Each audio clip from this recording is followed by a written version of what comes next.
அது மட்டும் இல்ல, 12 கூடை நிறைய மீதம் எடுத்தார்கள்.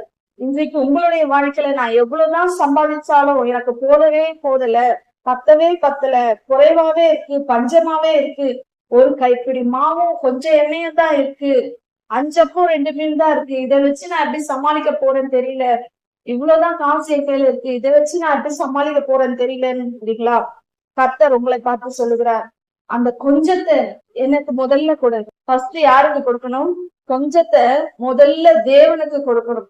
எவ்வளவு கொஞ்சமா இருந்தாலும் முதல்ல தேவனுக்கு கொடுக்கும் போது அதை அதிகமாய் ஆசீர்வதிக்க அவர் வல்லவராயிருக்கார். தாய் பார்த்துக்கிட்டவே என்கிட்ட ஒரு கைப்பிடி மாவும் கொஞ்சம் எண்ணெயும் தான் இருக்கு அப்படின்னு சொல்லும் போது எலியா என்ன சொன்னாரு?